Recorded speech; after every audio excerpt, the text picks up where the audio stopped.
So don't forget that you can always do a push, which means that you basically you discard the card, not permanently, but it doesn't come back immediately, which will add to whatever your action total is, and then you can play another card on top of that. You can also do a Hail Mary, which is playing a top card of the deck and hoping that you get something good. Honestly, I think this is more of a Hail Mary situation, because... You can also do them in conjunction, just so you know. So you can do a push and then do a Hail Mary, so... Does it have to be in that order? Because I'm thinking to just flip the top card of the deck and see what happens, so... you know what? I never really thought about it, but... actually, it does, because you always push before you do the card play. Okay, fair enough. Although, is that really necessary?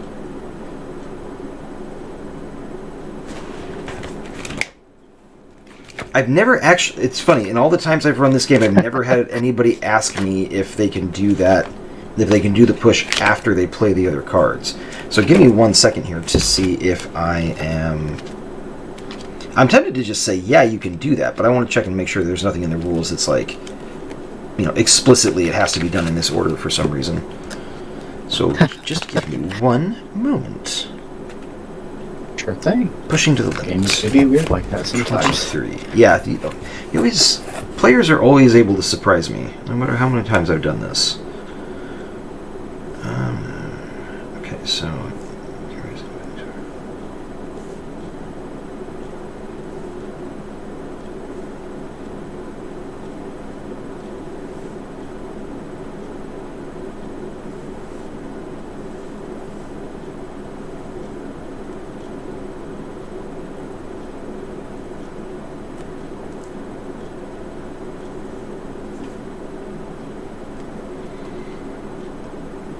The example they give in the book has them doing the push before the card play, which is why I've always done it that way.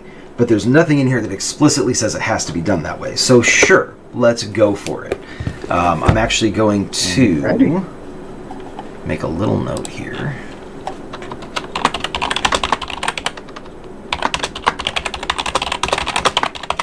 So that I can add this to the larger rules document later.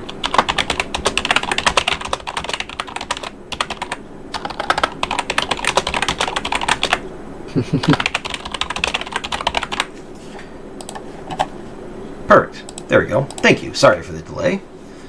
Not at all. That's how games work sometimes. Also, it's worth noting that you get 1 Hail Mary. Basically, you get a number of Hail Marys equal to your edge per story. In this case, you'll get 1. So this is your Sounds 1 good. Hail Mary. Alright, let's see how it goes. Fingers crossed for something good. Well, that is another red 4. Oh no, okay.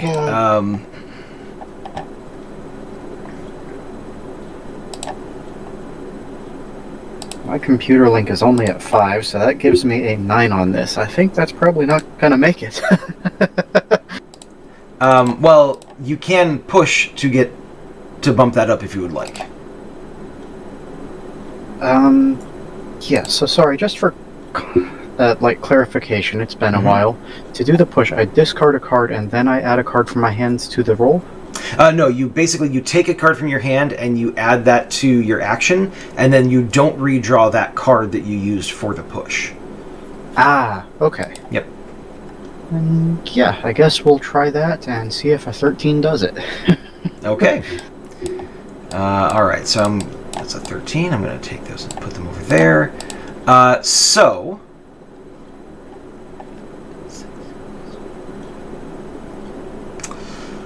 that is, strangely enough, that is exactly what you needed. Because I went with Dr. Calamity's intelligence, minus 4 for him, because he doesn't have the skill weapon systems.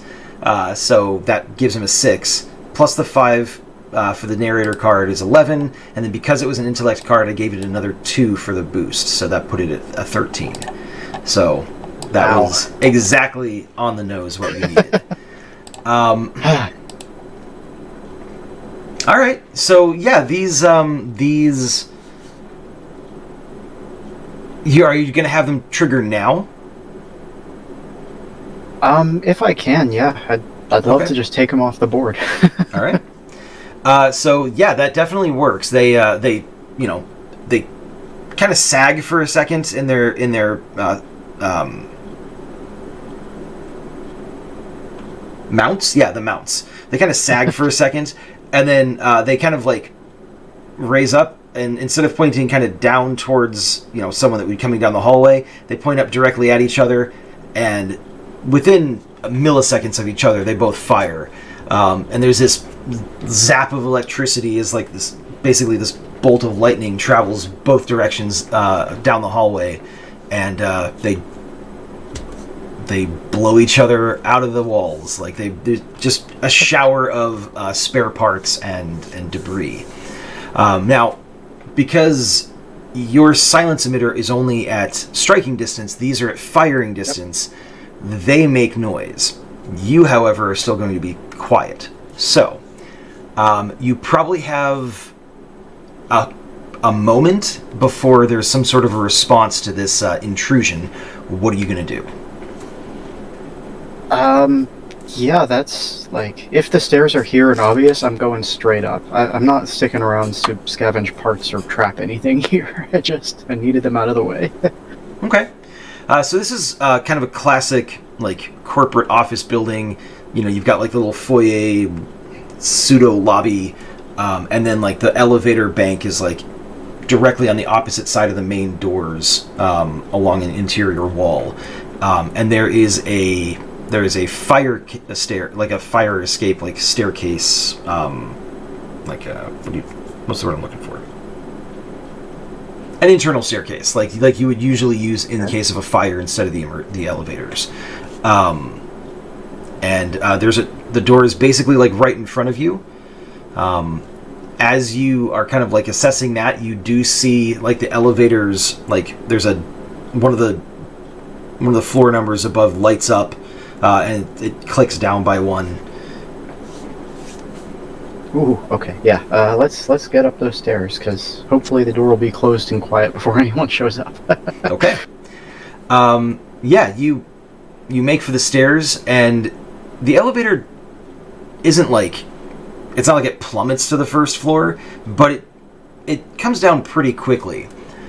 Because of your silence emitter, you are able to kind of like get into the doorway before the elevator doors open, and then you close the door behind you, and because it's silent, you get the feeling that nobody noticed.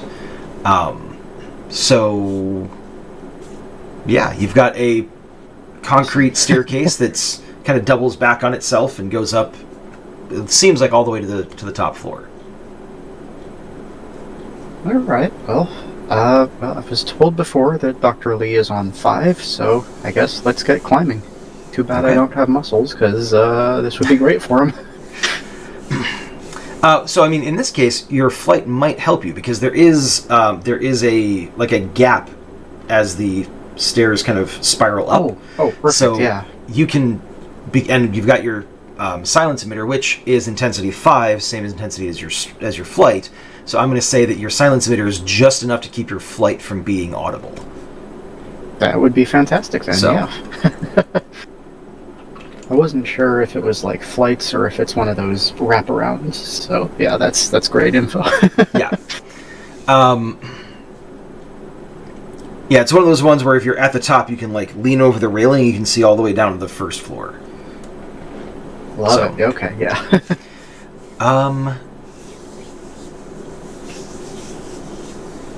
I'm gonna ask you to give me. Do I want to call this willpower or intellect? I think I'm gonna call it a willpower. Sort of a common sense, like, observational thing. So yeah, if you wouldn't mind giving me a willpower action. Certainly. I don't think Compiler is at its best right now. I don't think it's observing the way it needs to, so I'm going to go ahead and just throw this 2 for that to give me a 9. Okay. In that case, yeah, you are ascending in the stairwell. You can go ahead and draw the card back for the 2 you played, and then as you get up to the 4th floor, you...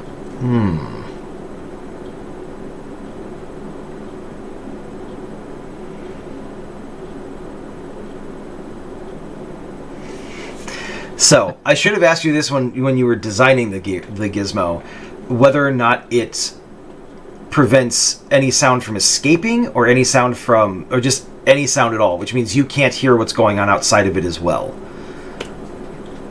Oh, that is a good point. I think it would probably be designed to be a radius, because compiler would want to be able to talk to Dr. Lee when it gets to her, presumably, so... Okay. Honestly, I don't even know if it's all sound in an area. It might just be its own footsteps. It could be that hyper-specific. So I'm willing to say that any noise that originates from within the area of effect of your silence emitter, you can hear that. So like if Dr. Lee is in that radius, you can have a conversation with each other with no problem. I'm going to say that any noise that comes from outside, though, is reduced significantly, and so it makes it more difficult for you to notice auditory cues. Makes perfect sense. Okay. It's a little bit of a compromise, but I think that works. So, as a result of this, you don't notice until it's almost too late that there is a robotic creature of some sort that is basically hauling itself up using the railings between the actual flights of stairs. Sort of octopus/spider-like. It is very intent on you. And as you kind of like look down, looking past it, you can see that the concrete floor has basically broken open from underneath, as if this thing came up through the concrete floor. So yeah, that is what you've got going on now. It gets to the point where it is within this sphere of silence. So any noise that is made won't travel outside of it, but you will be able to hear it now that it's kind of gotten to you. Okay.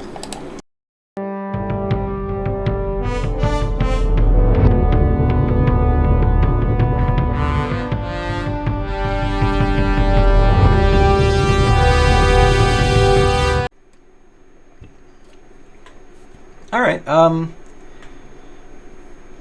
By the time you get back to your parents' place, there is nobody's home yet. Okay. And as you drive up, fly up, how does drive up? Okay. Yeah. As you drive up, you notice that there are a couple of packages sitting out front. Okay.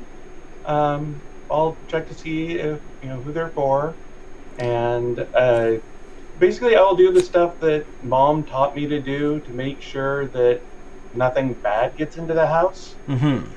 But it's kind of just a rote checklist at this point. She's been taught by her mom to do that since she was 5. So it's like, is the name right? Is the address right? Do I recognize who it's from? That kind of thing. So 2 of the packages are fine. They're for your dad. He has a tendency to buy weird science things. Actually, he likes to buy like the junior science kits, sort of as a fun little like hobby distraction for himself. So one of them is probably one of those.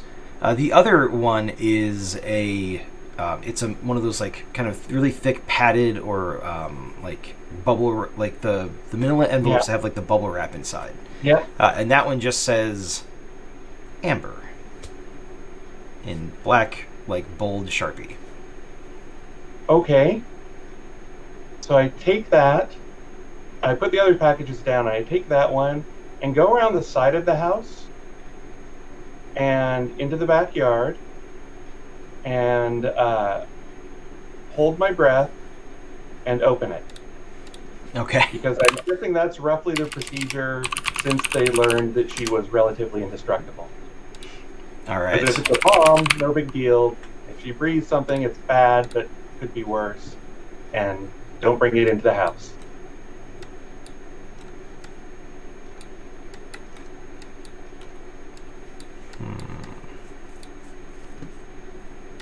All right. Inside, yeah, that's where we're going to go. Inside, there's a small vial of mercury and a note saying we should talk, and a set of numbers that look like coordinates. Okay. Huh.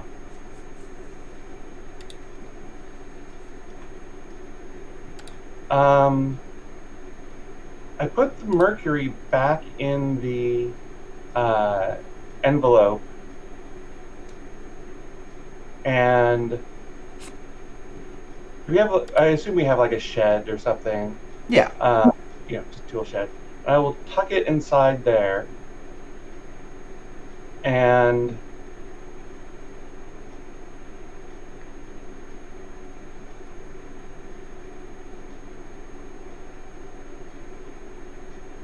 let me go over what I've got going in my head and see if you think Amber would be able to figure it out, or would reason this way. Because this sounds about right for me, but it might be too smart for her. Or not even too smart, but anyway.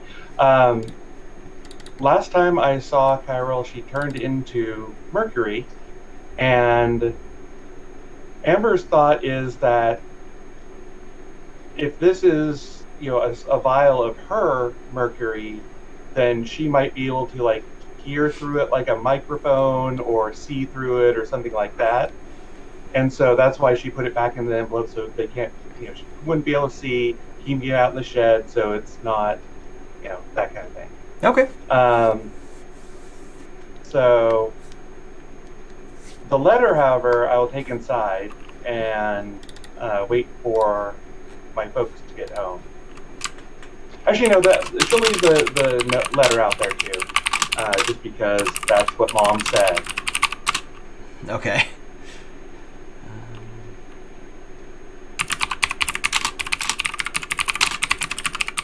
And I'll wait to see which parent gets home first. Actually, no, I'll wait for Mom to get home before I mention it. Okay. You go inside, and there's your parents are still a little bit old school in that they've got like an actual like answering machine, and there's a message on it. I don't know if you listen to their messages to check them or not, if that's like a habit that Amber would have.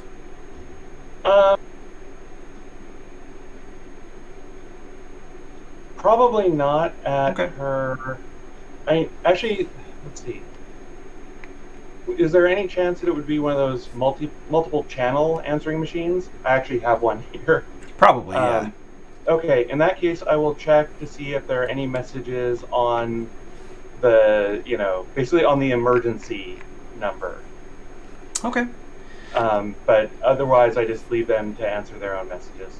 Nope. Nothing on the emergency line. So in that case, you wait for a little bit, and your mom comes back. She comes in the front door, and she kind of, I don't know if you're waiting right there for her, or if you're like sitting like in the kitchen. Yeah, I'll probably be in the kitchen. I'll probably do some prep work for dinner or something like that. Okay. She comes home and says, "Amber, why didn't you bring this inside?" No, you did bring them inside, right? I brought in the other packages. But... She says, "Hi, Amber." Hi, Mom. How's it going? Oh, and you hear her turn on the message player, and there's a recording from it's a woman's voice. Hi, Miriam, this is Sam. Just calling to let you know that your husband is once again caught up with something in the lab and won't be able to make it home till fairly late tonight. He wanted me to let you know. Bye. And click. Okay. Sam is your dad's, like, administrative assistant, basically. Sounds good. Oh, by the way, Mom, there's something I want to talk to you about. There was a package when I got here. In addition to the packages for Dad, there was a package addressed to me, and by which it just said Amber on it. And I did the usual stuff. I took it to the backyard. I held my breath as I opened it, and there was a vial inside and a note, and the vial was mercury. Like, it looked like the same stuff that Chiral turned into before, and the note was asked me to meet her, and it gave some coordinates, and I put it in the shed, so because I didn't know anything about it, but you told me to always ask you before having Dad analyze anything weird. So this is me asking if Dad can take a look at it when he gets a chance, and just to make sure you don't think it's a bad idea for me to go meet her. Of course I think it's a bad idea. So bad that I shouldn't do it? I can't tell you what to do and what not to do. You're an adult now. Do I think it's playing right into whatever it is she has planned? Absolutely. But the alternative is I put together a team and send them out there and we see what happens. No, I don't want anyone else to get hurt. If I show up, there's at least a chance she was on the level, and if your team goes there, they could get hurt, and if she was playing, if she was playing fair, then she would think I wasn't playing fair, and I don't want that. That's true. All right. So I'll give you the letter, or I'll leave it out in the shed so you can, take a look at it. But I think I want to play this fair. So if you could not send the team after me, or follow me like you did at, prom, or anything else. We just happen to be in the same place at prom. That's all. Well, I know, but you usually don't have the night vision goggles on. Let's focus. So, right. If you're not back, or if I don't hear from you by, let's say, 10. Okay, that's fair. Good. All right. Well, you should at least eat something before you go. No, I'm starved. She'll kind of get involved making dinner with you.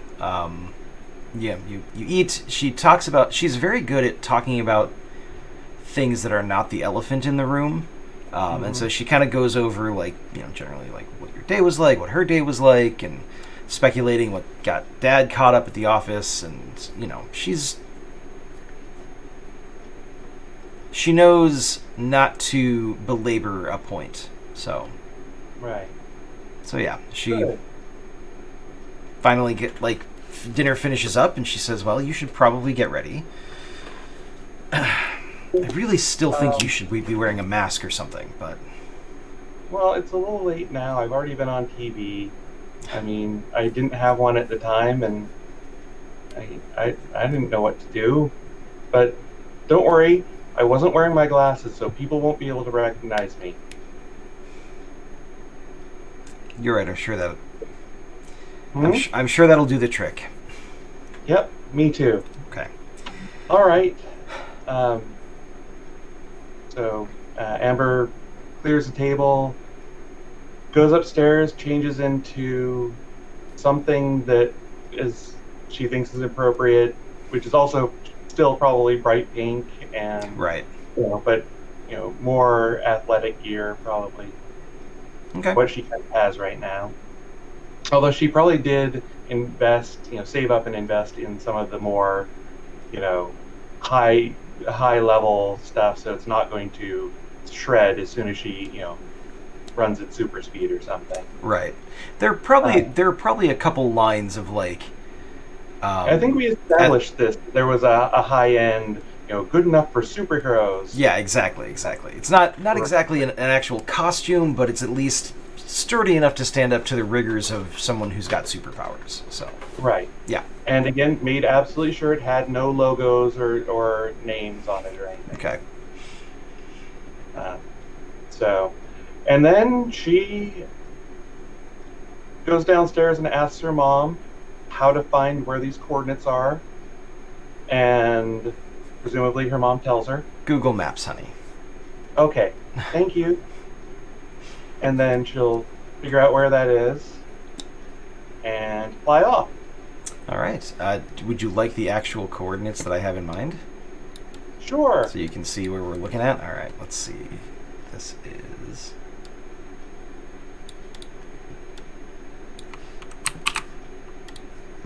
I'll put it in the Roll20 chat. All right. Those are the actual coordinates themselves, and then can I give you a link? No, not really. Disregard that. Oh, okay. As long as you do it the same way she is, I'll look it up on Google Maps. Exactly. If my hand is on the right keyboard.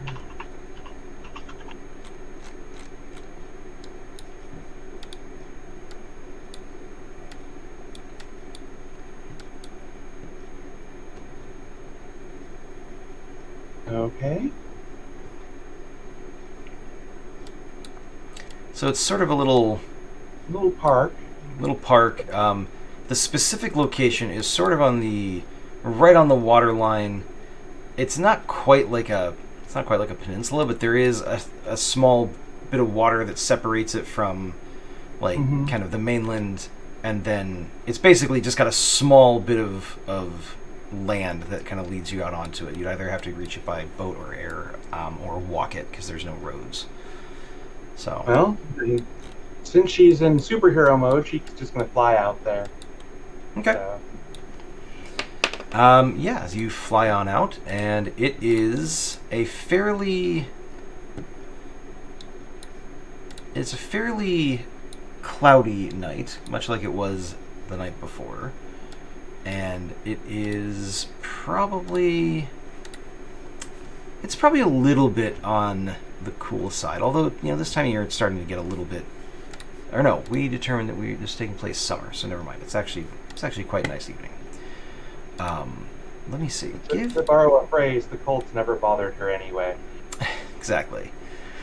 Give me a willpower action, please. That would use observation as the skill, but I don't think. Yeah, you don't have that. Okay. And your oblivious hindrance will come into play here. Okay. So if the oblivious is in effect, then I start with a 0, and I'll just go with a 9. But Okay. It's a 9 of willpower. And I will get another 9, so 18. Nice. Okay.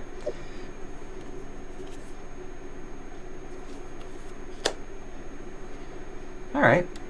So I will put those over there. You can go ahead and draw your card back. You are... Yeah. You kind of fly over, and the place looks pretty deserted. It's dark now. It's not like full on like midnight dark, but it's definitely dark enough that it's tough to see much of what's going on down there without landing. So you don't see anybody else at the moment. Well, she will just cautiously, but she will just land where she's supposed to be, as close to the coordinates as possible. Okay. And she'll look around and keep her eyes open, but on the other hand, she still has a little bit of that, what are they going to do? Hit me? Kind of thing. Okay. Okay. As you land and kind of look around, there's a kind of like a staticky crackle that you hear, and then three figures in like kind of high tech like body armor. It's not like Iron Man armor, but it's close. They kind of jump out from a couple different points on the island, and they go to attack you. So basically, they jump out, and she goes, "Oh, hi guys, what's up?" And then they attack her. Yeah, exactly. Okay. Oh wait, that's not for me. This is for me. So this is going to be the narrator card for the turn, and I'm gonna need you to actually hold on. I think. Yep. And yep. Okay. So they're gonna declare what they're doing first. Two of the guys, they have basically identical armor and like like gear loadouts. Two of the guys are going to basically point.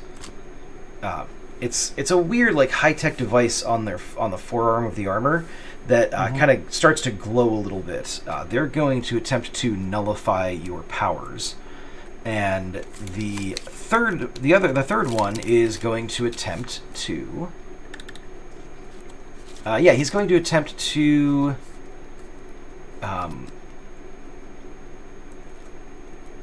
Actually, he's going to rush in and attempt to like swing at you with this axe that he has. He's kind of like using the blade of like the blunt of the blade, not the edge, but he's still coming in to try to smack you. Okay. What is Amber going to try to do?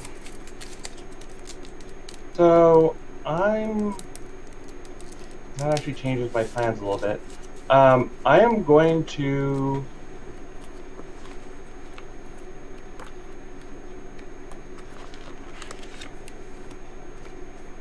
I think I'm just going to fly straight up and try to avoid the attacks. Okay. Let's see.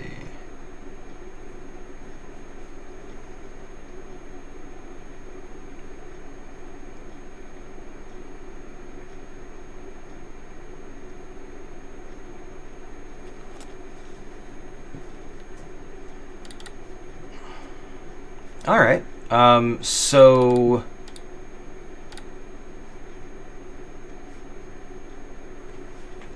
I'm gonna need give me a flight action, please. Okay. Is this the defense or is this just the action? This is just a defense thing. Okay. If this is just defense, then yes. And I do have aerial combat. I am going to use the dexterity card then. Okay. Because I would really like to not have my powers turned off. And then to go with that is another 5. That's 9 plus 9 is 18. Okay. With aerial combat. So it's not so much a dodge attempt as it is a resist attempt. Okay. Oh. So that was a 9 plus an 8 is a 17, you said? No, 18. 18, thank you. Yeah. Wait, and if how in is terms it of an 18? Because you've resistance, got a flight of 8, right? And then you yeah, got I got 12. a flight of 8. Sorry, I was going off my agility there. Okay. Yeah.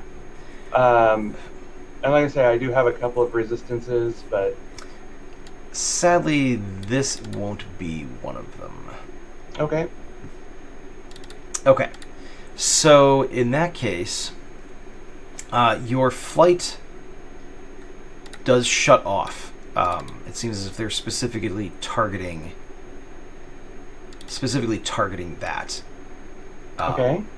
And it causes you to, like, you kind of take off, and then you kind of feel like your flight suddenly just kind of like go away, and you immediately fall. It's not like a super long distance. It's maybe 30 feet, which is not a problem for Amber, but it's a little bit of a jarring landing nonetheless, just because you're not used to this.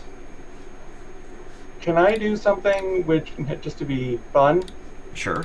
I would like her next action for next round to be, as she's falling, sort of turn around and try and land on one of them fist first. We'll go ahead and do that this turn, because you didn't really make an active action other than trying to get away. Okay.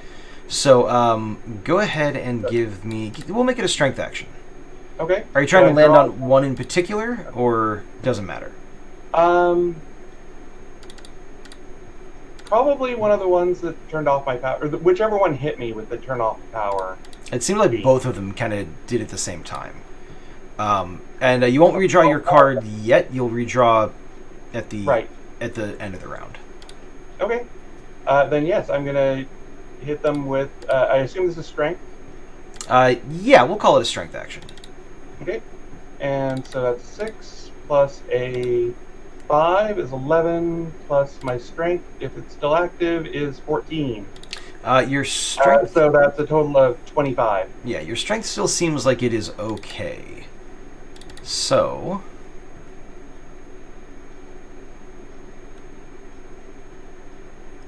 Oof. Oh, wait, so that's. Ouch. That definitely hurts. Okay, so.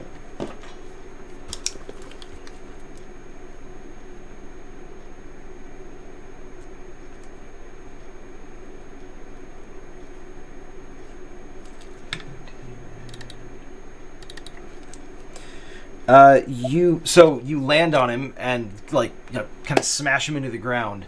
The armor seems to absorb quite a lot, actually, of the impact.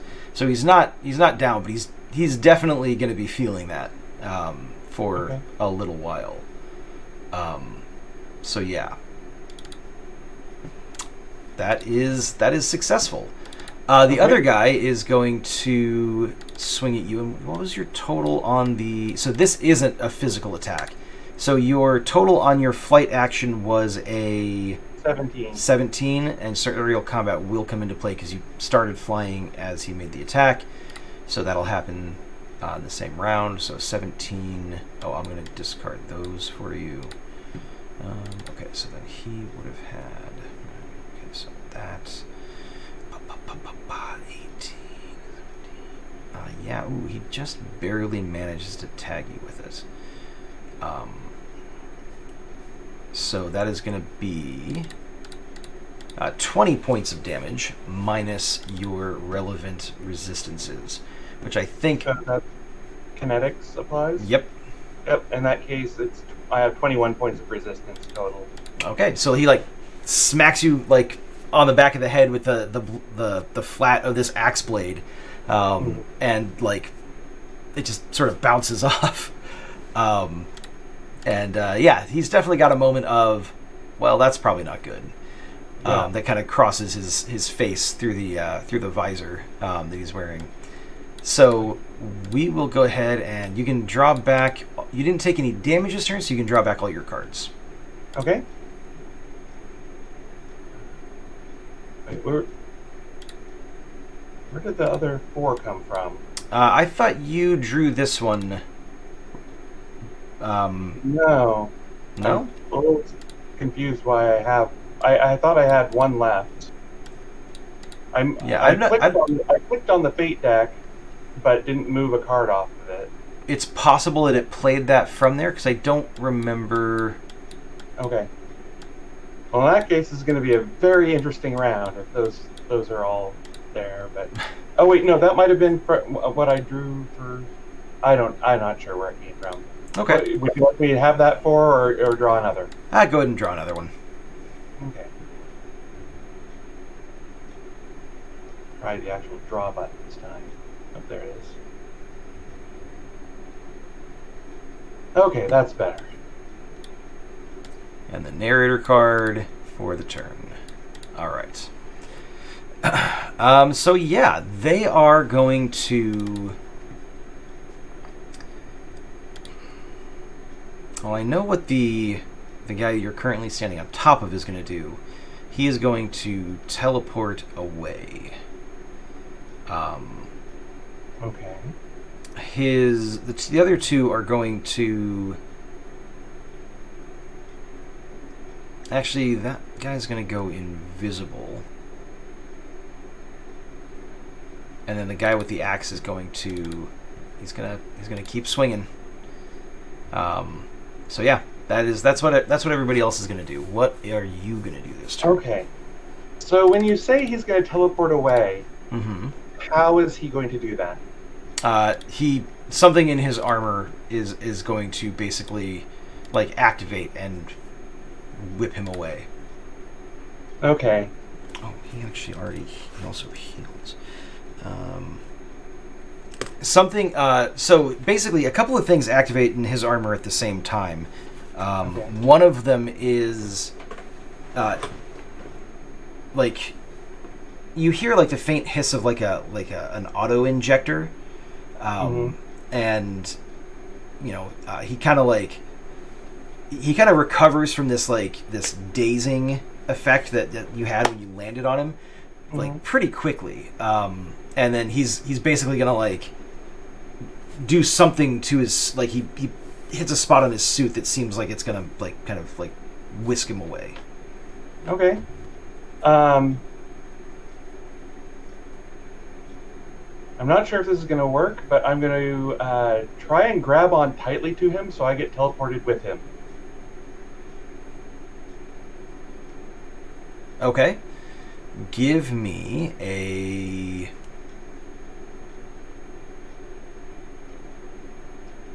willpower action with that, please. Okay, those are, well, I'll use one of these up. Here we go. So I'll just play that one and get a 13. All right. And do I have any willpower? Not really. Okay.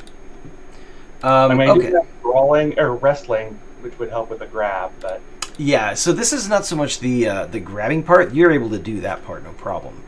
It's more of a matter of handling the vertigo that happens when you suddenly get teleported away. I actually have a resistance to pressure, which affects vertigo. So it's vertigo is just kind of the explanation I used. It's more of this gut wrenching sensation as you go from one physical location to another instantaneously, which is just not something that Amber's used to.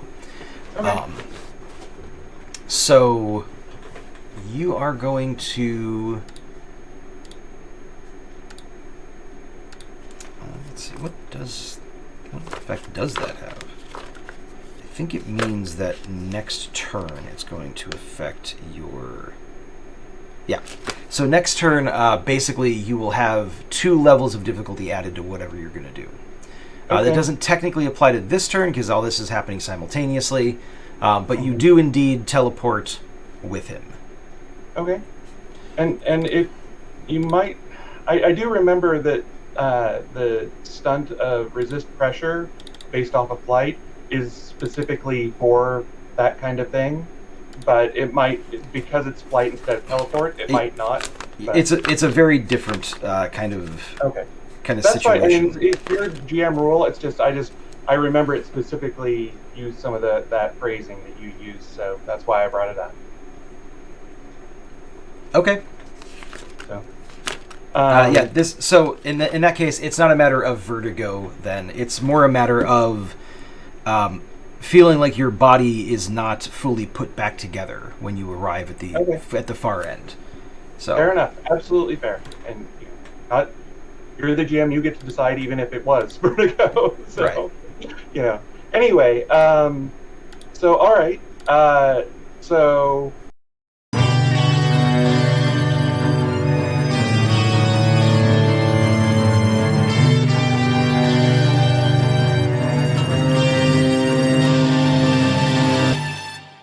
He's like, oh, well, I figured the timing would have worked out on that, but that's okay.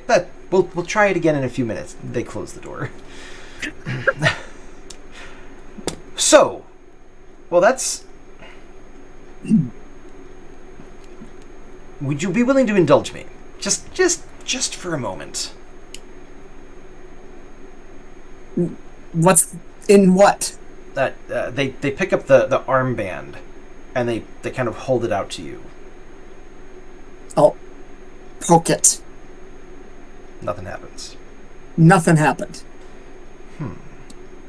It may be Amazonian, but the research I had said Amazonian weapons were really effective against. So that's why I reached for the knife. It would make sense that the weapons were used that way. Amazonians and the Atlanteans didn't get along, I hear. That's what I can find as well. There's not much about it, actually. You'd think that this whole thing, there would be a lot more, but sadly. Well, I mean, Ramses III lied about winning a war against the Assyrians, so... I suppose that's true. What? It doesn't matter. You could always take... Oh, I've got a broomstick upstairs. Maybe we could take some duct tape or something and tie the knife to the end of the broomstick and turn it into a spear. Do you think that would work? Whether that works or not, it suggests that I cannot take it with me regardless. Oh. So.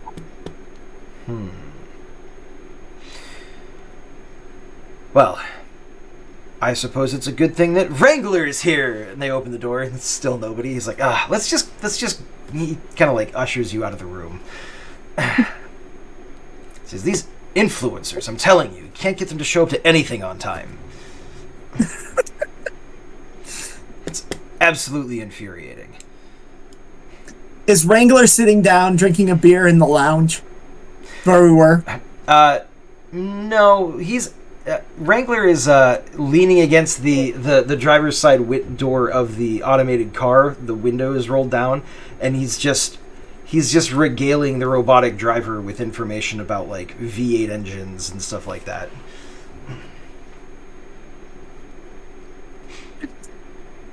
Sounds about right. Sees the two of you come in. He kind of pushes himself to fully upright. And he says, "Well, it's about time I heard from you." Well, come pick up this knife for me.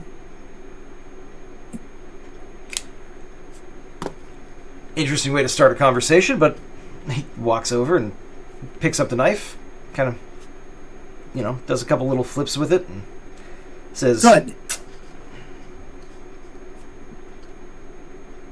So that monster you saw me fight, that knife is probably going to hurt it a lot better than I could." Huh.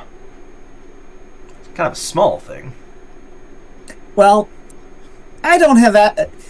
Unless Cam here can get us something better, and their connections are pretty good. That's the best we got. And I am planning on trying to see if I can take that thing out. Sounds like my kind of afternoon. Here's the kicker. You can't come with me to get it. It's only after it comes out that you can hurt it. It's got some kind of a secret lair or something like that. Yeah, something like that. The knife can't come with me, which means if you're carrying the knife, you can't come with me. All right, well, you just tell me where to post up, and I'll hang out and see what happens.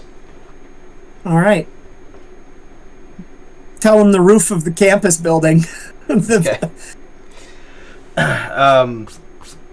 Cameron and Wrangler have a little bit of a back and forth. They clearly have, met before, if not like worked together on something in the past. Yeah, they little bit of banter, and then Wrangler kind of tips his hat. Cameron gives Wrangler a hug, and Wrangler's like, "All right, yeah." And I'll tell them, I'll say, we'll meet on the building Saturday, which is like 2 days away. Because the fewer people that are there, the less likely others get hurt. You saw how big that thing was. Yeah, and actually, fewer people that are there for school, people can get better vantage points if they show up to take any videos, so...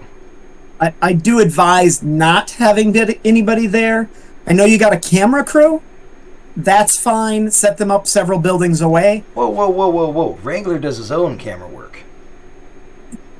That's fine. I do advise not announcing that we're going to do this on campus.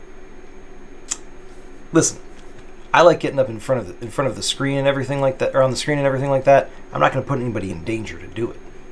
I'm a responsible adult. I know how these things work. I mean, the last time when he was in human form, he was throwing students out of his way by just like 2 or 3 of them at a time. And I don't want that. I'm not going to chance that. No, I get you. I'm on the same page. You are right, awesome. And I will not tell anybody about it beforehand. I appreciate that. Thank you. Sure. Oh, does it have to be Saturday? Technically, I've got a fight with. You know what? It doesn't matter. I can reschedule. Okay. We can adjust the time on Saturday, but Saturday's a great day to do it because. Yeah, of course. I'll clear my schedule. Don't even worry about it.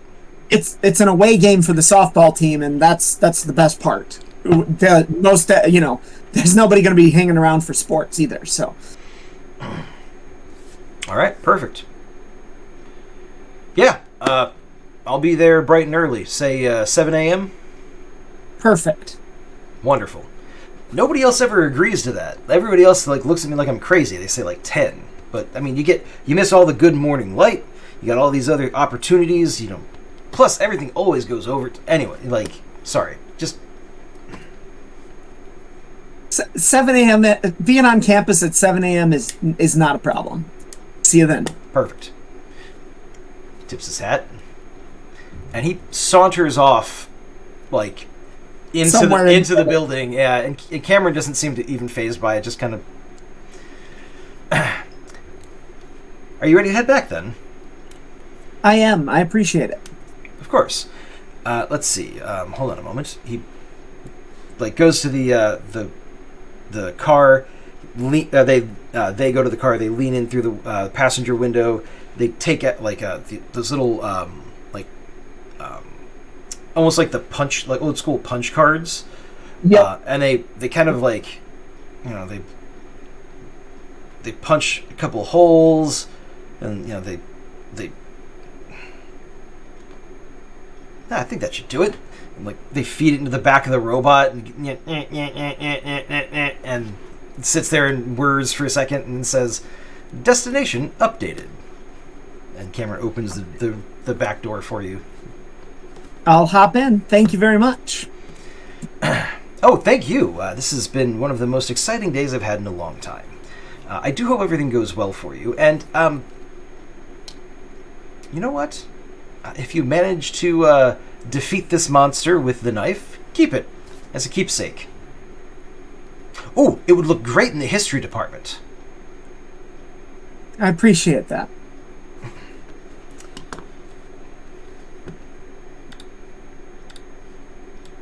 She does her best to keep a straight face. The mask helps.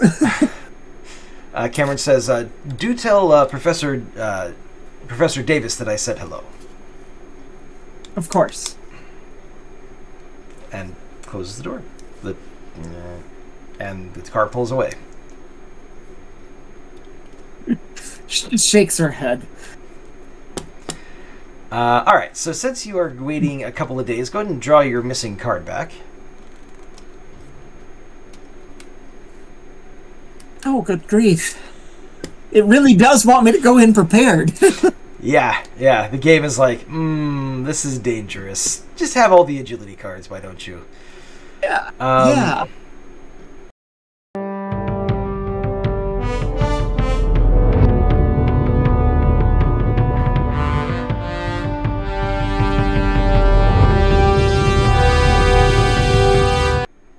When she can move again, presumably she's going to look around to see where she is. So it's the same turn, technically. Like I said, Right. everything kind of happens simultaneously. So, Right. so yeah, you are going to arrive at the location that he is going to teleport to. You can still try to attack one of the other guys. You can still try to punch him so that when you get there, he's unconscious. You can still act normally. That was just kind of like I resolving will the go ahead and resistance. punch him to. Okay. I'll punch him. I mean, you're already kind of on top of him, holding on to him. And okay, give me a strength action, which Okay. I can't imagine is going to be. I'm pretty sure I know what the outcome of this is, but we'll go through it anyways. Okay. I'll use the 4 here, so Okay. just a total of 18 again. All right, Just have a and lot. he can't exactly get out of the way. Yep. So 18, and that's going to be minus that.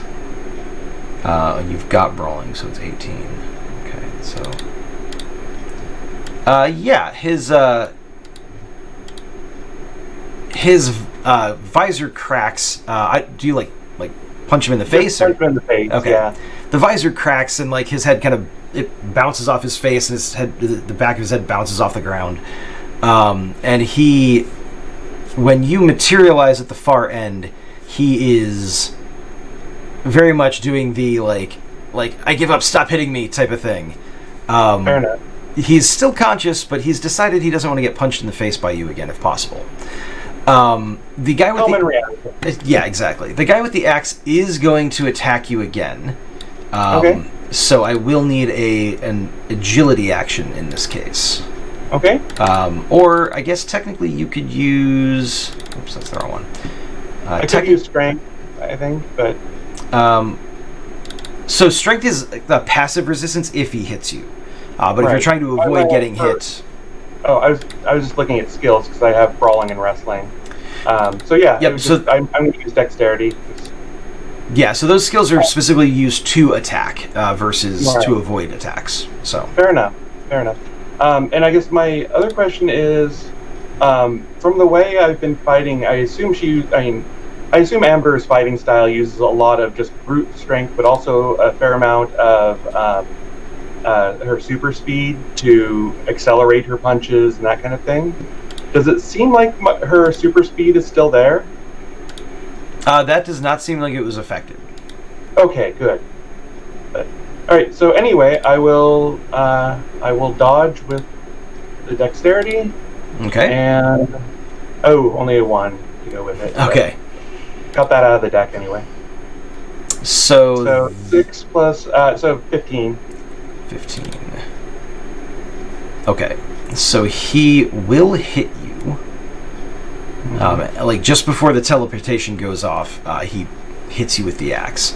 Okay. And that's going to be. So that definitely hits and deals 21 points of damage, which is exactly what your resistance is, I think. Oh, thank goodness, because I'm out of cards. So.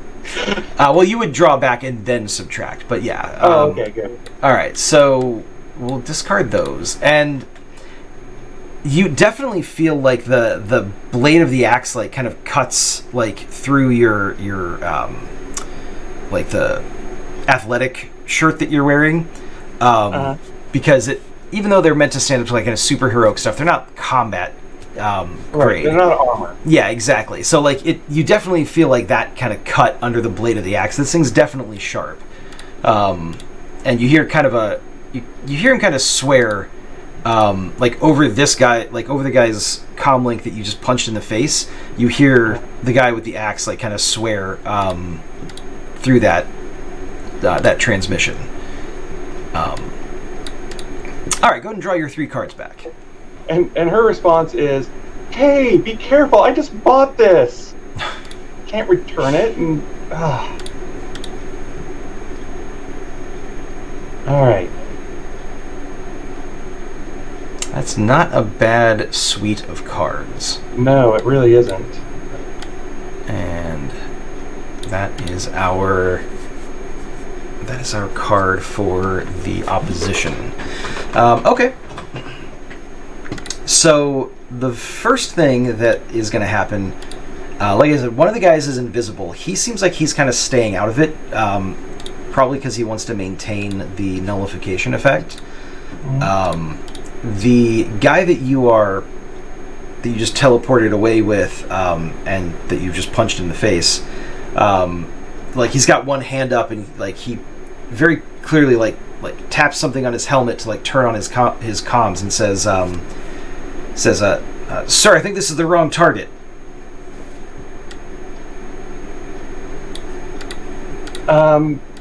Yeah, I'm one of the good guys. Who are you? The guy with the axe approaches. He's still got the axe kind of like hefted just in case. And he says, "We're with Blockade Securities. We were told that, well, we were expecting someone else."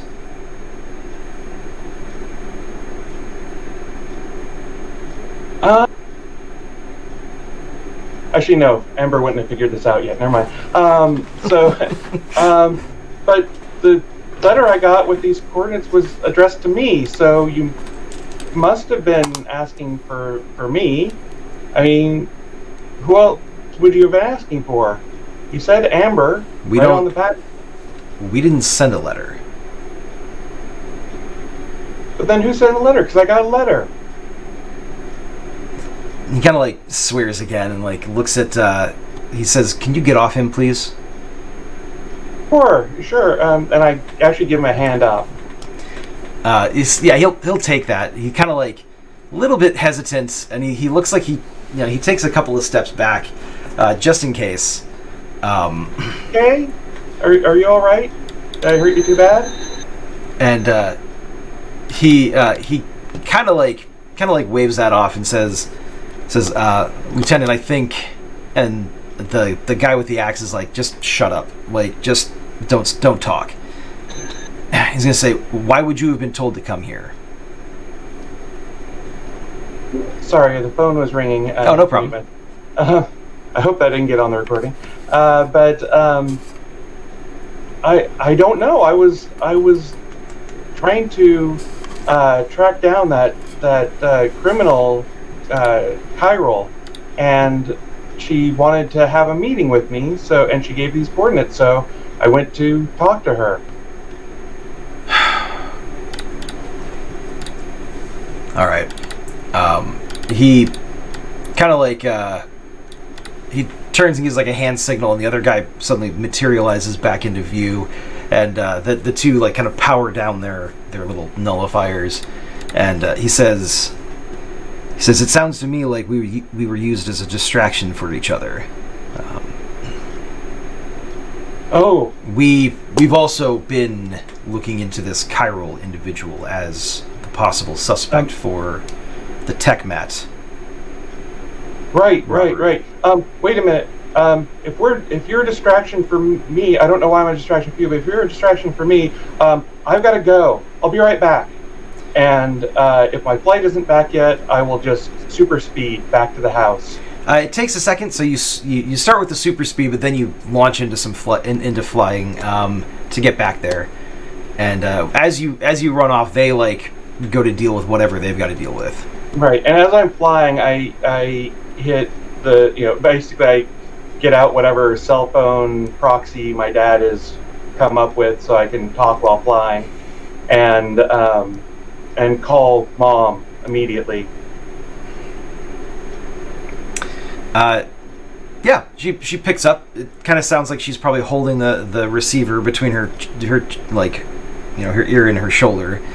You hear a bit of running water in the background. Okay. She says, "Well, that was quicker than I expected." It was a distraction, and I want to make sure you were okay. Because the people who were sent after me, it's a long story, but I just want to make sure you're okay. I'm gonna call Dad now. I'll talk to you soon. Bye. Oh, okay. Click. Yeah. And I call Dad immediately. It rings several times, and then finally, the line picks up. Hello, Dad? I'm sorry. It seems your father's busy in a meeting at the moment. You'll have to speak with me instead. And it is definitely Kyrill's voice. Okay. Who are you? I say, turning and flying straight towards Dad's lab. Don't tell me you've forgotten me already. We just met. I didn't meet you. Maybe someone who looked like me met you or something. But look, I don't know who you are, lady. I just want to talk to my dad, but if he's not there, I'll just go. Look, the shred is cute, but you've got the exact same voice, so... She hung up. Oh, okay. Okay. Yeah. Because she honestly was running out of ways to get herself out of that conversation. The old hang-up button. Yeah. Disconnect call. So, and then I will give Mom a call back and say, Dad's in trouble, Kyrill's at his office, I'm flying there now. Okay, she says, just be careful, and I'll get something going. I'll get some assets together. Okay. I'll do my best. Love you, Okay. Mom. Bye. She's in business mode. She Yeah. she hangs up before you get there. Yeah. But yeah, you arrive at the lab. It is suspiciously dark. There was what was the name of the guard at that worked the? I guess this would be the night guard, anyways. The guard at the guard station is kind of slumped forward through the window, not dead, but definitely unconscious. Right. If the door isn't open, I'll just rip it off its hinges. Yeah, I would say that would probably be necessary, because even with the power off, the emergency power would still make sure that basic security stuff is still functioning. So. All right. And then I will check to make sure the guards. Are you going to the ground floor, or are you going to the roof?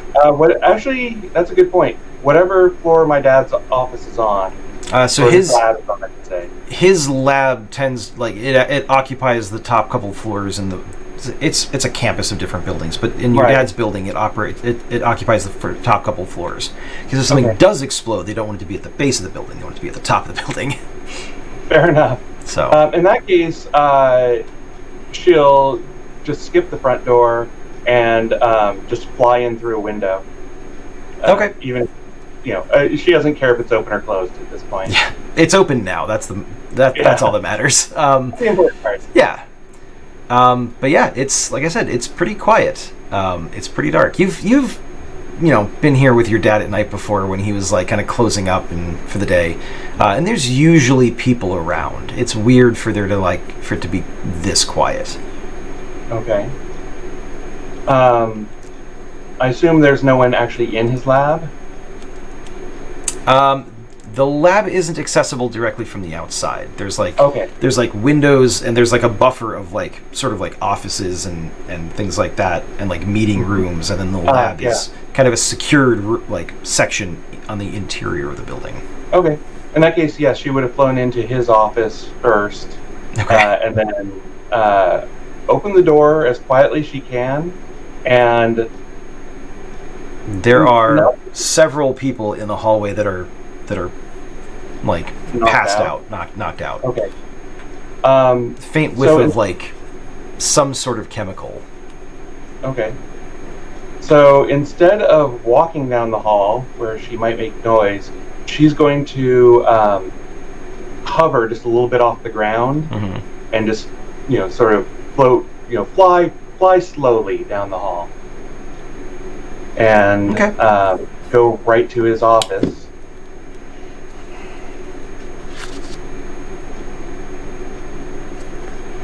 All right. So you head to the lab, and there is one of those guys in the blockade security's armor, who is also like unconscious, kind of like slumped on the ground. And the door to the lab is open, which even under these circumstances probably shouldn't be. Your dad is in the lab, got his hands tied behind his back. He's kind of sitting in a little rolly chair, and he's facing away from the door, but he's moving, but he's trying to, you don't know whether or not he's trying to say anything, but he's definitely like restrained. Okay. Just peeking around the corner, do I see Chiral in there? No. Okay. Well, no time to be timid now. I move over to him about the same way as I was before. Okay. Keeping an eye open for her, and knowing that she can, keeping in mind. Well, no, Amber wouldn't do that. Never mind. I'll just fly right over to him. Okay. And I assume his he clearly startles because he can't hear you. But yeah, his mouth is taped. Yeah, I will pull the tape off his mouth. Are you okay? Yeah, I'm fine. She didn't hurt me. She used some kind of gas out in the hallway and knocked everybody else out. Are you... what... Do you know what she was here for? Was she after that thing again? I thought so, but it seems to me like she was... It seems to me like she was... not distracted. She wasn't as focused as she was the first time we met her. Huh. Almost like this wasn't very important to her. Well, okay. Well, let's get you out of here and safe and home. Is there anything you need to grab before we go? He kind of says. She mentioned something about an armory. We don't store anything like weapons here. At least nothing that would be considered an armory. Yeah, and the place she tricked me into going was a park, so I don't see any armories around. I don't know any armories around.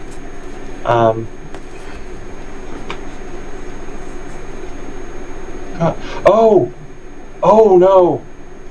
She tricked me into fighting some of those blockade guys. They would have an armory, right? Yeah, they would. There's some pretty high-tech stuff. That does make sense. She took something off the guard outside the door. Something about an access key or something.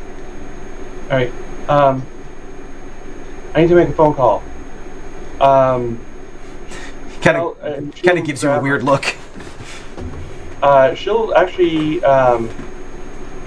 call up the blockade number, which she would have because she did research for her article for the paper. Yep.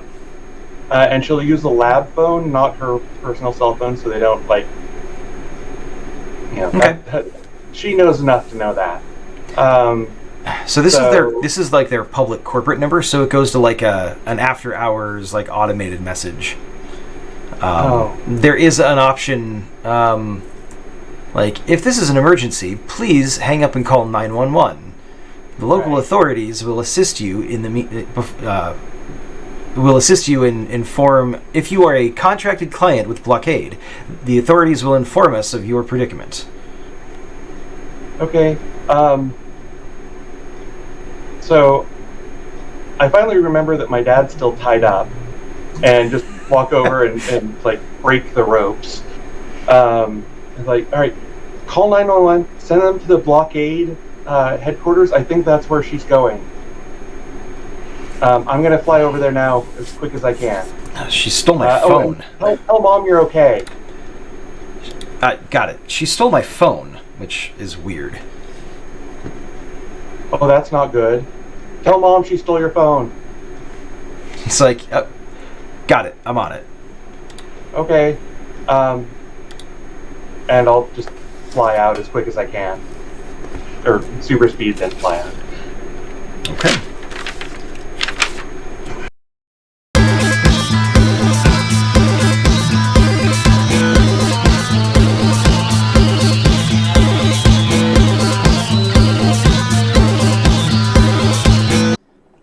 So yeah, we're gonna jump into a little bit of a fight, a physical dust 'em up here. It's an interesting event. The impossible occurs. That may or may not play in or come into things. We'll see. So, what would you like to do? Well, given the compiler's mood at the moment, it's kind of operating on pure panic adrenaline. It's very, very scared of everything in this building. Okay. So if this thing is following it up, I think probably compiler's go-to move would be to turn it into something else, something that couldn't harm it. So, okay. I don't know, to try and use alchemy to turn it into a refrigerator or something. I like it. Let's see here. Here is what I'm looking for.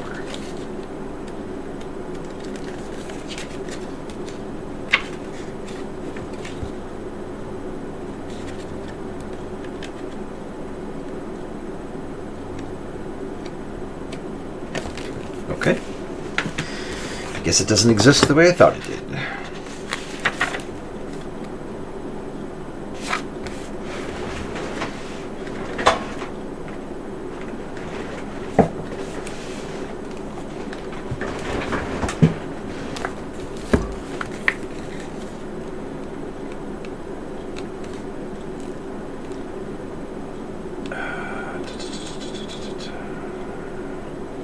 What am I...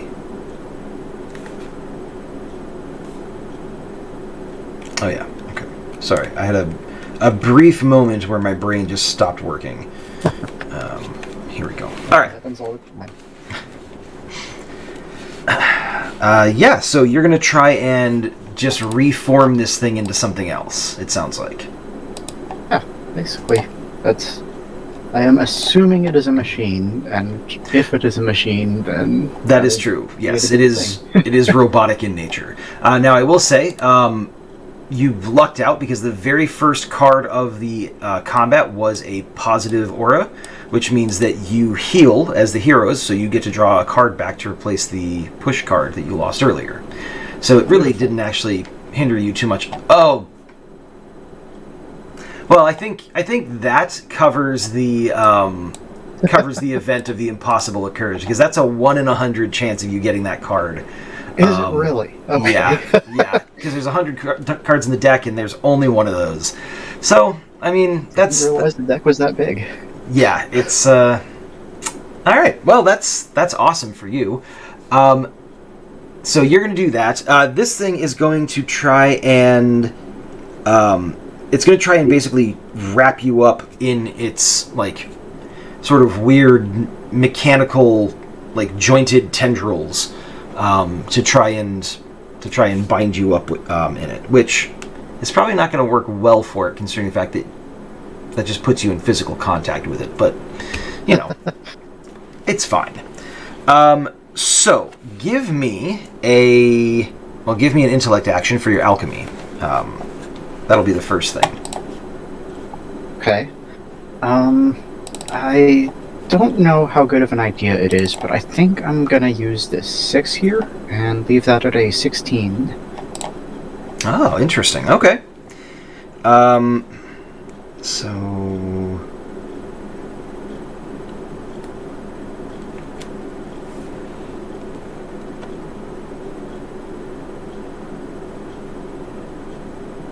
Interesting.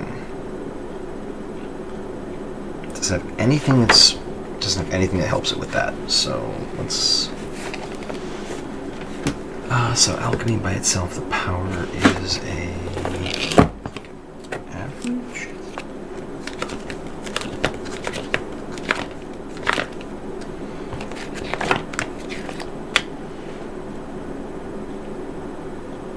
No, it's easy. So 4.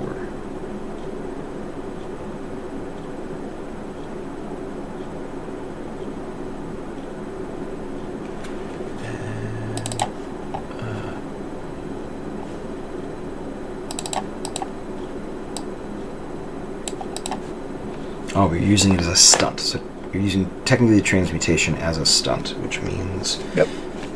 What are you trying to rearrange this into? Or are you just trying to, like fuse it into solid metal so that it falls? Or what are you trying to accomplish with it? Honestly, I think I'm gonna go with what I said earlier. I'm trying to turn it into a refrigerator because compiler is panicking. Okay, I love it. Just realized my paint palette was sitting behind me on the thing, so that was kind of a weird little visual when I leaned to the side. Alright, so...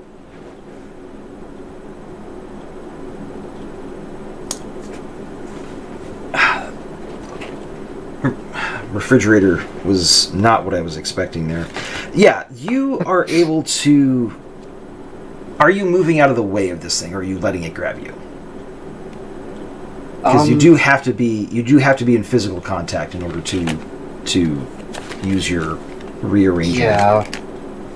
Yeah, absolutely. With that in mind, I think I would probably let it grab me. Okay. Although, I have to be honest, I'm a little regretful now, because now refrigerator makes more sense since it doesn't have arms anymore. Well, it just means if it grabs you and you turn it into a refrigerator, you end up inside the refrigerator, right? Oh, that'll work. Yeah. All right, so give me a strength action to basically like resist it trying to like crush you as it grabs you. Alrighty, I've only got the 1 strength, so we'll go ahead and do that. Okay. And that'll wind up at a 19. All right, so 19, it's got a 17 there. Does it have wrestling? Probably not. But let me double check. It does not. 17,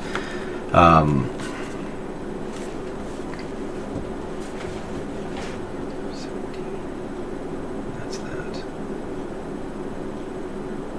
Okay, yeah.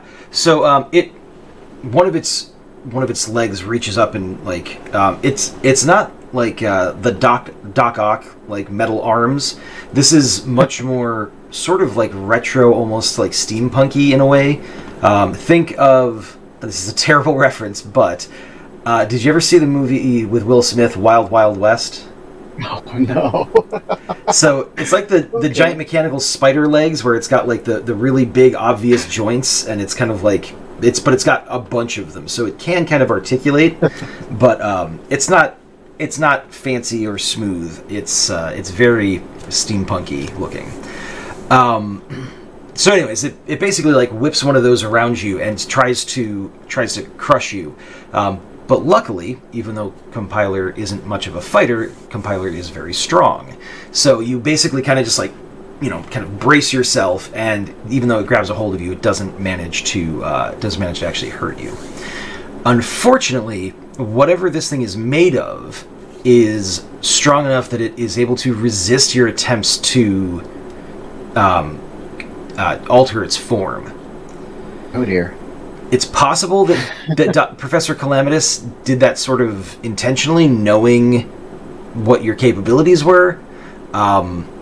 Difficult to say, but this particular round is a bit of a stalemate.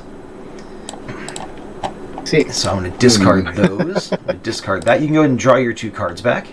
Ready, 1 second. Yeah. Ooh, Doom cards. Ooh, and a Strength card. Okay.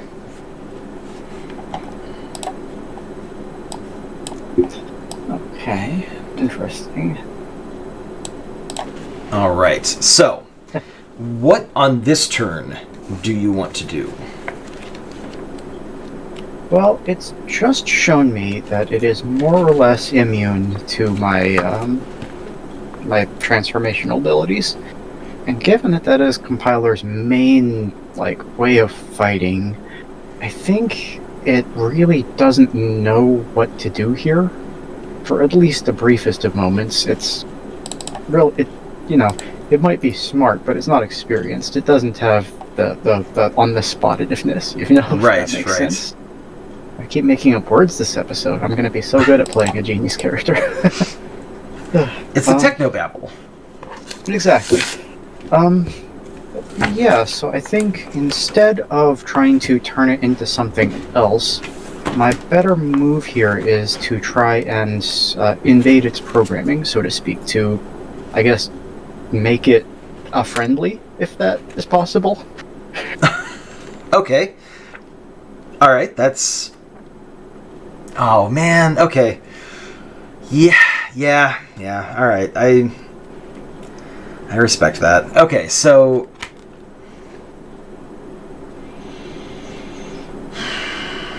Okay, yeah, give me... it is going to... Since the crushing thing didn't seem to work, it is instead...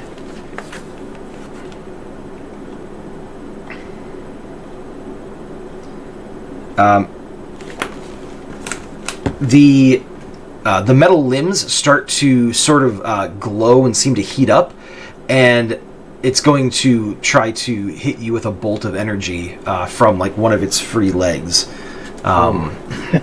So that would be an agility action. You are grappled by it, but you succeed in your strength action, so you're not really controlled by it. So yeah, I'll need give me the intellect action for the computer link first to try and reprogram it. This is probably also a bad idea, but we're going to go with this 7 for a 17. All right. So let's see. It's a 7, and it has a...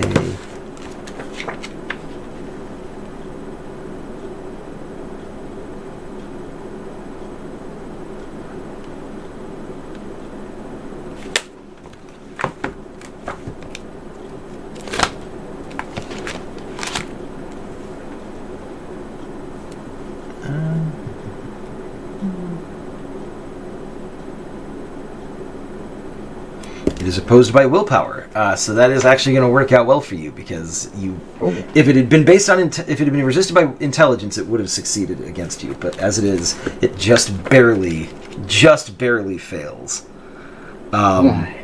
So that's all right. And actually, even that would have failed if not for the fact that the event this round is Glimmer of Compassion. And so I kind of get this, I kind of imagine that this robot is like, why am I attacking a fellow robot? This doesn't seem right. This person seems cool. Maybe we should be friends. And that's kind of the opportunity you use to slip in and rearrange the programming and tweak it just enough to be friendly. However, its energy blast is going to go off, so I need an agility action from you to avoid it, please. No, that's a really, really tough question. I hate to use a 1 in 100 card for that, but I think I don't have much choice. It's this or get shot, so I'm losing it either way. So, I would say, I guess that's a good point. No, that your logic makes sense. I was gonna try to see if I could talk you into giving me a Doom card, but all right. So your agility is I figure a with the 6. Doom card, you'll shoot me anyway, and I'll take damage, and I'll have to discard the 9 anyway. So, Well, but I won't be able to play the Doom card yet. I would save it for a future, situation. And you would get to draw your cards back at the end before you discarded for damage. So, just something to consider in case you did want to give me the Doom card instead. well, if I get to draw before damage, then yeah, okay, that's fine. All 'Cause right. the only reason I was picking that 9 is because I figured I've only got a 6 in agility, so I figure a 10 will probably get me hit, and then I thought I'd have to discard the 9 for damage, so I thought I was losing it either way, but if I get to draw first, then absolutely. All right. So that's going to give me my Doom card draw that I'm going to keep just over here. I'm going to hang on to that for later.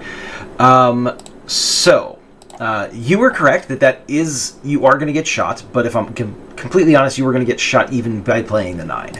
So, well, that is going to be, what is that? It's 12, 19, minus your strength of 10 is going to be 9 points of damage. oof. So go ahead and draw your 3 cards back, and then discard 9 points worth of damage. That just happens to be exactly the value of that card. Hey, perfect. That'll do it. Yep. So we'll drop those 2 for 10. Okay, and so the Doom card, generally speaking, when you play that, it would be something that the card comes to me. If you play it, discarding it for damage. Once we get into the team-ups and stuff like that, those are going to start representing lethal, or not lethal, but like more serious wounds. So if you discard one of those for damage in the future, it's going to have more ramifications than just, I took some damage. So just FYI. But right now, it's fine. It just gives me a card, which I'll take. Alright, so you... As this robot like kind of rears one of its legs back and it kind of like glows and then lets off this lance of energy, its leg actually the feedback the recoil basically blows off like the last couple joints of that leg, kind of rendering it less effective. But at which point it actually stands down and sort of like releases you. It's kind of like a really slow kind of like clicking, clacking kind of sound as it retracts all the joints and it pulls its limb back, and it kind of perches on the staircase railing, and kind of is just staring at you. And this thing it's not humanoid. It's essentially almost like egg shaped but flatter. Giving it like the front of it kind of this vaguely not quite sharp, but it comes to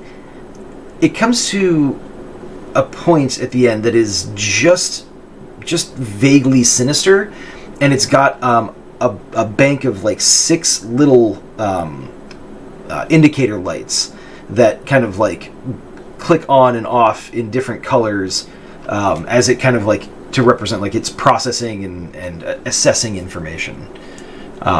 It does not seem to have any sort of vocalization capability.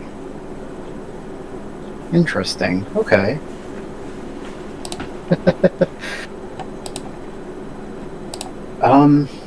Well, being who it is, I think Compiler's going to stop for a moment and say, hello, thank you for stopping attacking me. I very much appreciate that. The 2 outermost lights blink green twice. I suspect that there is likely more violence to ensue, although I hope it doesn't. You may wish to find cover. This seems like an unsafe area.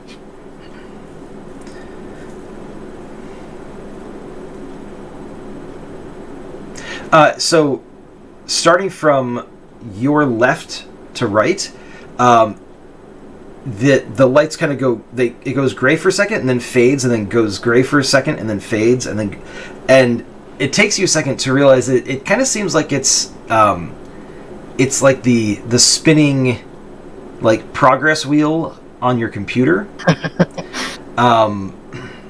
almost as if it's asking, almost as if it's trying to get some information out of you, or it's waiting for additional input.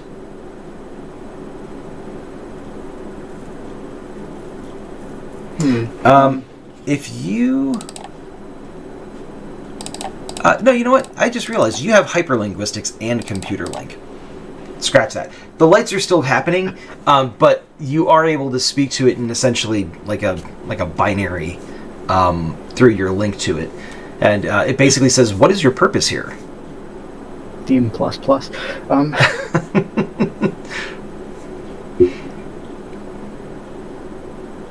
My purpose is simple. I simply wish to regain the custody of a friend and then leave, but I do not know what your purpose here is, and I would hate to see you destroyed in further fighting. So again, I suggest you find cover.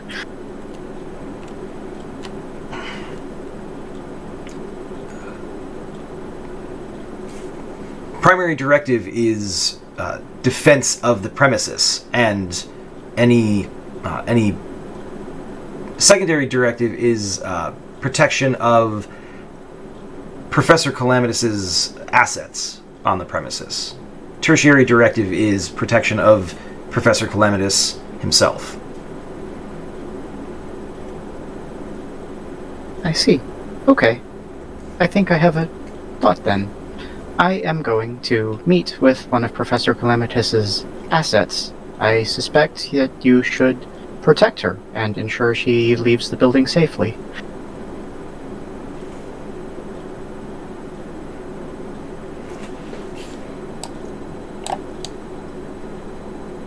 Okay.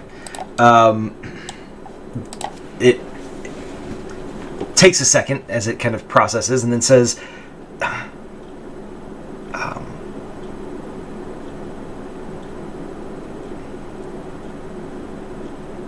yeah, it says information received. Assumed conclusion, the asset is organic. Correct. There are only 3 organic units on the premises.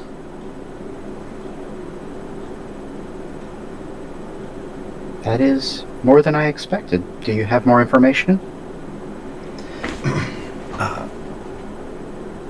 1 organic asset designated Professor Calamitus, creator.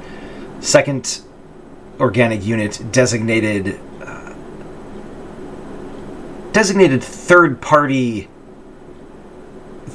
asset. Unit designated ARC. And then it says no data present for 3rd organic unit. Affirmative. We will be removing 3rd organic unit from the premises safely as possible. We do not wish any damage to any of Calamitus's assets, so it will be very delicate work. I suspect you are up to the task, however. You seem to be most dexterous. Mobility is reduced by approximately 17% with the loss of limb.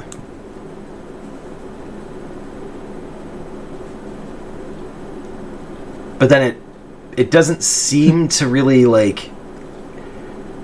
It's more just giving you a status update, and then it continues, like, a little bit more slowly, less aggressively, starts climbing further up to the 5th floor. Okay, well, that probably won't backfire, let's hope. I'm sure it'll be fine. Okay, so go ahead and draw... Actually, you know what? This is what I'm going to do. I'm going to put that card I drew for the 6 of Doom back, and I'm going to let you draw 1 card back at the end of the encounter. Normally, at the end of an encounter, all heroes regain all their cards because the encounter is over and it's time to move on to the next scene. But because you discarded the Doom card, I'll just count that as, like, kind of a persistent damage type of thing. Sounds good. Lockheed. All right, so you go up to the 5th floor, and there's a door, kind of a standard like metal door with one of the push bars. Very, very, very faintly on the other side, you hear it's an alarm klaxon, but it's a very sort of relaxed one. It's less of like the blaring siren and more of just like a very gentle kind of tone to just kind of ease you out of whatever like scientific experiment you are currently like so focused on that you're not paying attention to everything else. So rather than like Professor Calamitous hates being jarred out of his concentration, so his alarms are much more soothing, sort of like easy listening. So it doesn't seem to be sounding in the stairwell, however, and you didn't hear it on the previous floors. Well, that's unfortunate. So yeah, what do you want to do? Well, I feel like I'm still trying to achieve my objective.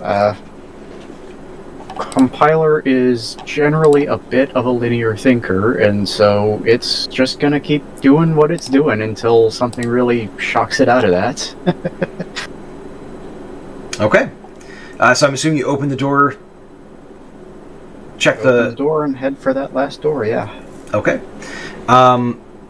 So yeah, you open the door, and it does kind of like let you out. Basically, it lets you out not quite in the middle of like this long hallway. It's further towards one end, but as you come out and you look down the hallway, you realize that this floor, more than the other floor that you saw, has definitely been renovated. Like it's been gutted and kind of there's machinery replacing it, like replacing a lot of like what you would normally see desks and things like that. There are some fairly large computer banks and whatnot, all of which seem to have been powered off. Interesting. And yeah, there's a hallway in front of you. Okay. I mean, if everything is powered off, I think Compiler is not even gonna think twice about going down this way. It doesn't necessarily know what these things are, but if they're not on, they're not a threat, so... Okay.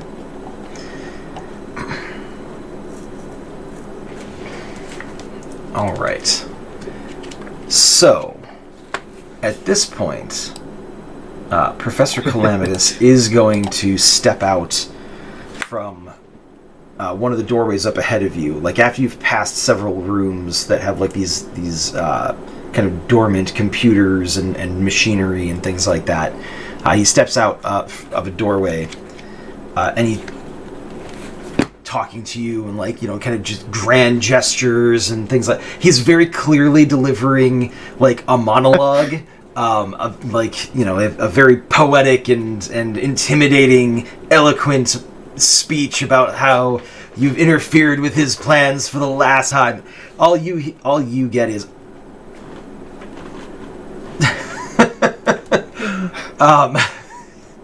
It all goes completely to waste. Yeah, I think Compiler sort of recoils when it first sees him step out into the hall. Just it was so hoping that it could avoid this confrontation. But after a moment, as he's just standing there monologuing with no words, I think it just is very... It's not reassured exactly, but not as terrified, because it's just a little goofy. It is a bit, yes. And yeah, I think it'll be able to pick up enough courage to step forward and get him in the circle, because clearly he's saying something. Okay, so as you do that,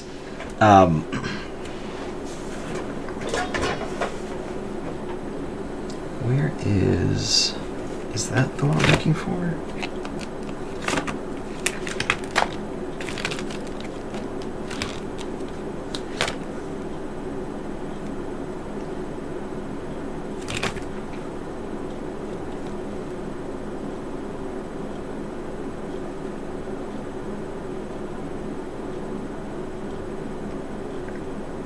Okay.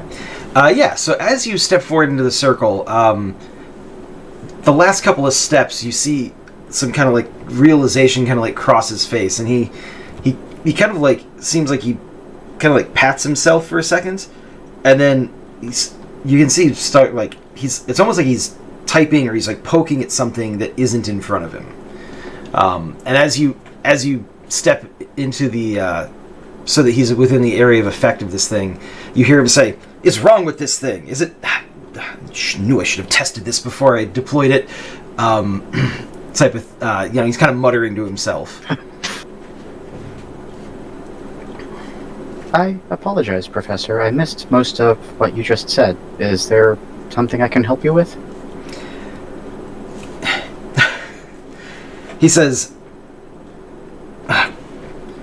"It doesn't matter. You shouldn't have come here, compiler." I am strongly inclined to agree. I should not have come here.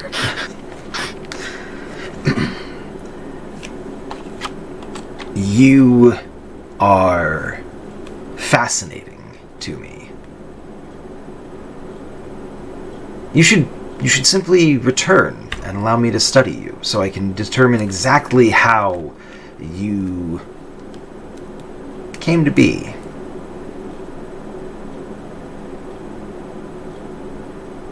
I failed to see what that would offer us.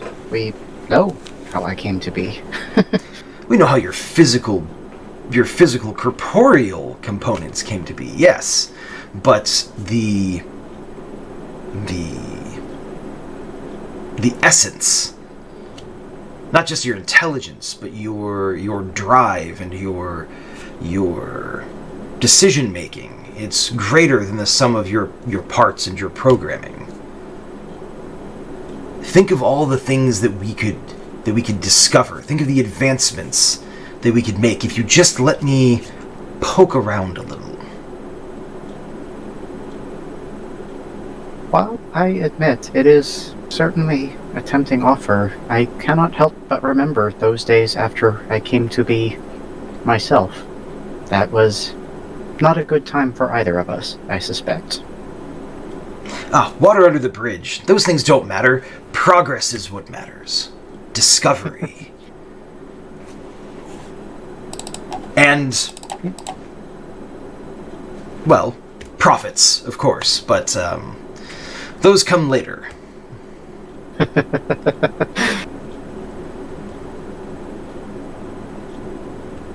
Perhaps. Then, in what capacity would you have me back? Well, I would have to disassemble you and run some diagnostic algorithms just to trace the sequence of decisions and data packets and things like that led you to particular courses of action, brought you back here. But your spirit would live on in the discoveries and the advancements that I would make as a result. That seems perfectly reasonable, and in exchange I can vivisect you and see how your intelligence functions. It says, well, actually, I have a project in mind for that. I'm delving into cloning, and so it's possible we could create a clone of me in order to... and obviously, the memory transfer would have to be perfected first, but we could do it incrementally. Have you study a vegetative clone first, and just see what the biology is, and what led to the genius that I have brought to the world. The I don't want to call it a spider bot, but I'm going to stick with spider bot because it's easiest. The spider bot kind of like like kind of clacks forward a little bit, and there's like a faint whirring sound, and Calamitous looks at it and says, "Quiet, you!" And he pulls something from his pocket. It looks like a one of those like universal TV remotes, but it's got this like antenna sticking off the end of it, and he points it at the thing, and he like hits a couple buttons, and there's like a little pulse of energy. There's no visual effect, but the thing all of a sudden, like the armor in the front of it kind of like bubbles and melts off, and then the thing like kind of sizzles on the inside and then collapses. And so we reach our point of no return, I suspect. That was remarkably rude and unnecessary. It wasn't sentient. It was simply acting out, disobeying its programming. In point of fact, it was obeying its programming precisely. Thank you for destroying it. As well. Regardless, sentience matters little. A common animal would not be sentient, and that does not prevent it from having value. But common animal cannot be crafted, bespoke, let's say, from the most minuscule of component pieces into a glorious and beautiful whole, designed to carry out a task and complete a directive given to it by its creator. Is that not what cloning is? Well, yes, but they're clones. They don't count. There may be some very, very, very selective morality going on here.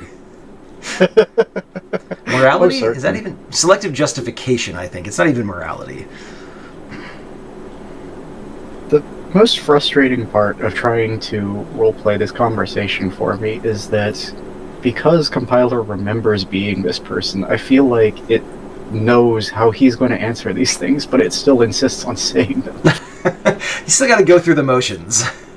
Exactly, Yeah. Yes. He says, "I can't have this go on, so I'm afraid I'm going to need an answer." And he kind of like slowly kind of turns so that the little control unit thing is like pointed at you. Okay, I have a play here. Okay. It's really wild, but... I like wild. Wild is good. Wild is comic book. Okay, so I think as he starts moving the device to point toward Compiler, of course Compiler doesn't have a mouth or anything, but it just starts this grinding sound coming out of it, and after a moment it becomes clear that this is its imitation of laughter, as it sort of, does its menacing... You never were very bright, were you? That hurts. How could you? So what would you like to do? Basically, Compiler is lying as hard as it possibly can. The idea here, because it remembers being Calamitous, because the whole point was to transfer Calamitus's mind to a machine body, I am going to try to convince him that the process actually worked and that he is redundant. Okay, all right, I love that. That is awesome. Yeah, I know. It's... Okay, so this is opposed. I'm going to draw a narrator card.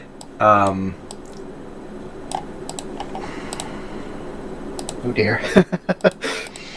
Okay, this is going to be a willpower action. I suspected. And yeah, I mean, I think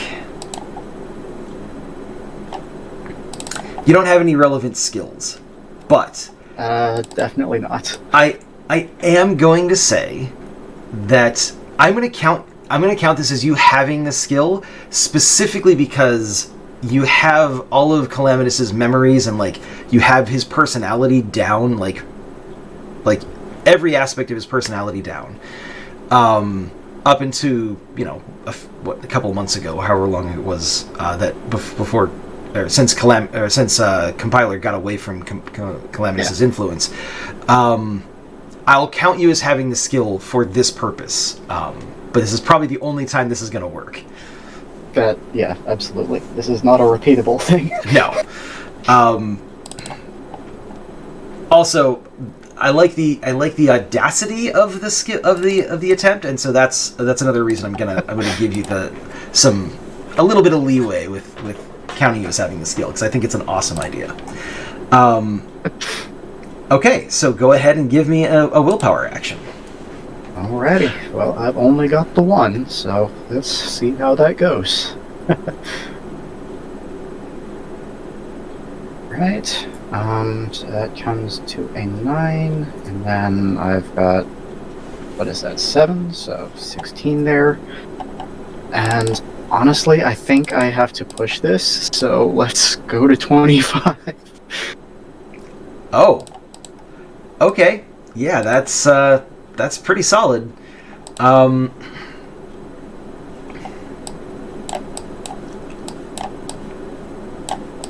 All right.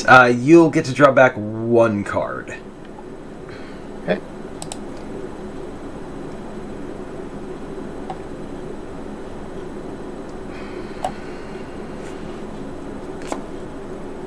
Okay. All right. Alrighty. So,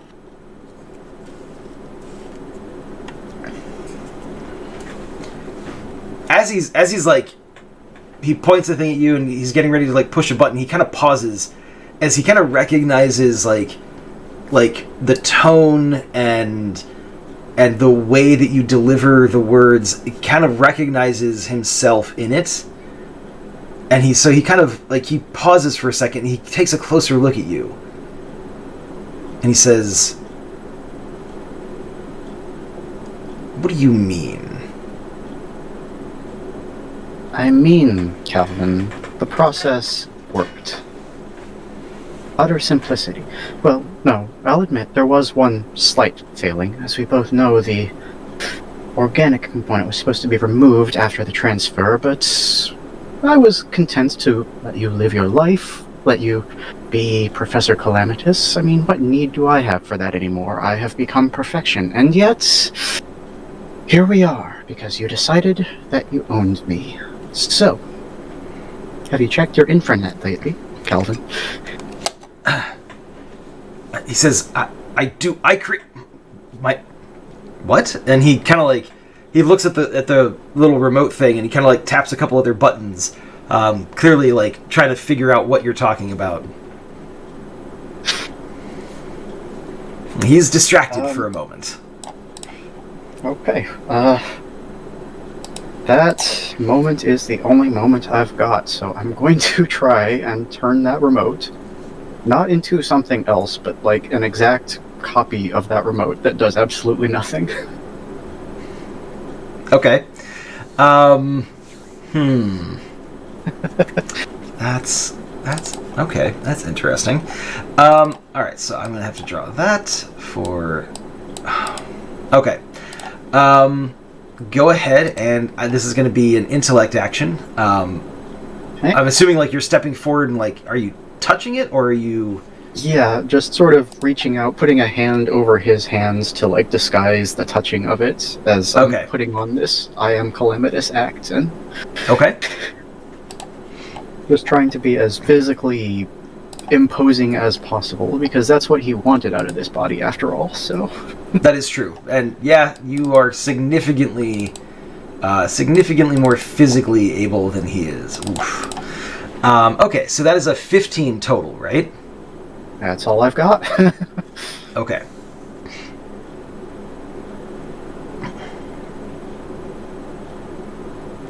Okay. Go ahead and draw your card back. This thing is complex. It is. There's a lot of work that has clearly gone into this. This is probably one of like probably one of his like magnum opuses. Oh dear. OPs. Anyways, this is something he's clearly been working on for a while. There's a lot in there. There's a lot of like complexity. And so that brief touch as you like kind of like lay your hand over his and you touch it, it gives you enough insight into this thing to know that it is capable of some pretty significant devastation. But then you basically turn it into it's like a mock doomsday device at this point. It's just the facade, the outer shell of a doomsday device. The interior is, I don't know, it's a CD player now. And he, like, as you touch his hand, like, he kind of like freezes for a second, and then he like jerks away, and he like pulls the remote in, and he kind of points at you, and he jabs the button, and As he if kind of I like, could ever let the organic component destroy me, Calvin. Come now, why would you hate perfection? no, that's supposed to be me. You're nothing. You're a burp in the programming. And he kind of like mashes the button again for a second, and then turns and like runs down the hallway, like away from you. Assuming you let him, of course. Yeah. I mean, I'm not gonna get physically engaged with this guy, so maybe this comes back to bite me later. But I mean, isn't that the way with comic books, though? The hero always lets the villain go when they could have just, like, dealt with the problem then and there, for all time. But, there's always one reason or another that they don't.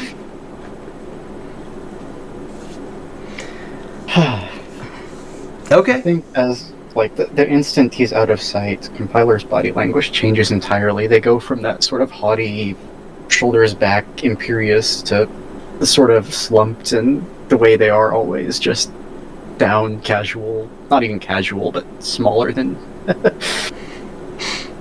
And their face just changes to, like, it's not emotes, because it's, like, keyboard, but it's right. The closest it can do to a sigh of relief image.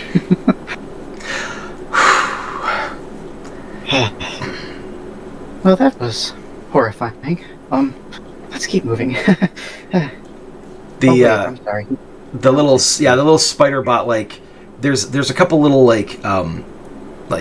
sparks, and one of the lights that's still intact kind of blinks a couple of times, and this leg twitches, and then it kind of just goes inert. I'm very sorry, dear thing. I really did not expect to run into him like that. I should have known better. All I can do is be better next time. I'm sorry. And then I think it's just gonna keep on moving. Okay. You can go ahead and draw your cards back. It seems as if his decision to flee the building, whatever defenses he has are no longer active. Oh, that's a good one. Yes, indeed. Yeah, you reach the end of the hallway. There's a door there with it's a very simple lock. It's not overly designed or anything. It's just a deadbolt that's on the outside of the door instead of the inside of the door. But okay, perfect. If it's just a standard lock and not like a computer system in any way, then I'm just gonna have to try to strength smash this thing open, I guess. Yeah, it's not even. I certainly don't have a key. It actually has like the latch to turn it and like unlock it is on this side.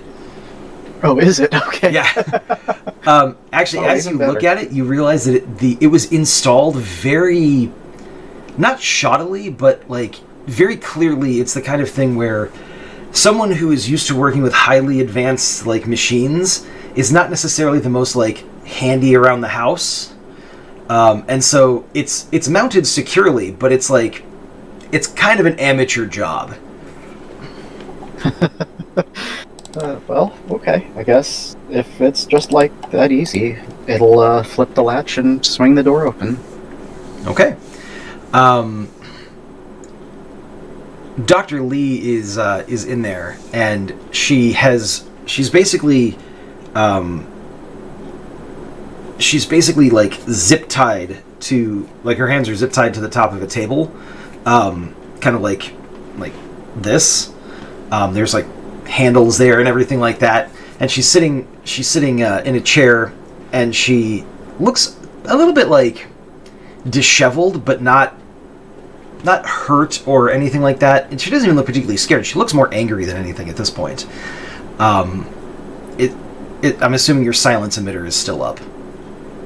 I suppose it would be if it hasn't burnt out by now. But I guess Okay. the question is, was she inside the radius for that conversation? Did she hear all that? No, she did not. Okay. But now that you've got the door open, you're close enough to her that she is able to hear you, and you're able to hear her. And she kind of does a double take, and she says, "What do you? You know what? It doesn't matter. Can you?" And she kind of like tugs at the zip ties. Certainly. I strongly suggest we evacuate the building with all speed. As far as I can tell, Professor Calamitas has left, but I do not know if that is true of all of his defenses. And also, he has a nasty tendency to destroy layers when leaving them. It's a security I thing. did hear him say something about a self-destruct. Okay, yes, let's go. I don't think Compiler has any, slashing, cutting instruments naturally, but if it's okay, I feel like it could use alchemy to just box cutter a finger, if that makes sense. Yeah, that's fine. No action required for that. There is a window in this room. Oh, perfect. The blinds. It's got those long blinds that you see in a lot of office buildings, where you turn the little plastic thing and they go from this way to this way. Mhm. Okay. And so it's got those, and they're all flush with the window to prevent anyone from being able to see in or out. But I mean, there's a window in the room if you wanted to go out that way. Yes, if self-destruct has been activated, that seems prudent. Please stand back, Doctor. I wouldn't want you to get cut. And Compiler will attempt to smash this window open so they can leave. Okay, you do so easily. And then I'm assuming you fly her down to the ground floor. Yeah, probably not right there if the building's about to explode. Yeah. Because I don't know what kind of destruct he's got going on here, but So there is a so that same relaxing, soothing alarm klaxon sounds, and then a computerized voice says, "Fire suppression system activating in 3, 2, oh dear. 1," and the fire suppression system has been rigged to basically let out a throughout the entire building. There is a specific kind of flame retardant that is that actually destroys electronics pretty effectively, and is usually hazardous to people breathing in it as well. But yeah, basically it is a flame retardant powder that, had you been in there, probably would have fried you pretty well. But it also probably would have caused Dr. Lee to asphyxiate. So not good stuff. Yeah, not like that. And yeah, Ark is kind of standing, she's also back from the building. She kind of watches you fly down with Dr. Lee, and she directs your attention upwards, and you see this it's a very small escape pod type shuttle, type rocket, that seems to have launched itself from the top floor of the building and is rocketing itself away into the distance.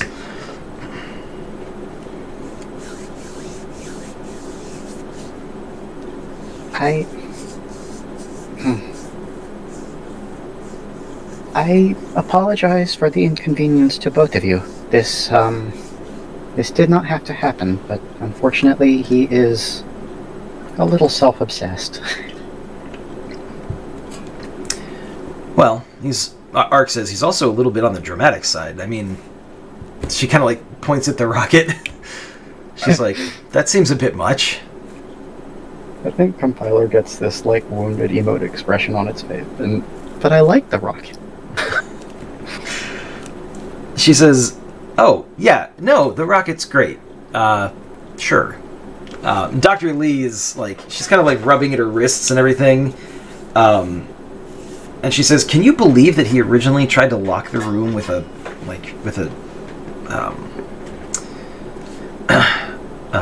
computer terminal? She kind of shakes her head and she says, I guess I got to him. He eventually decided to go as low tech as he could, keeping me in there. But somehow I am not surprised. It seems quite impossible that he would assume anyone could overcome his brilliant firewalls. Well, look, thank you for saving me and everything, but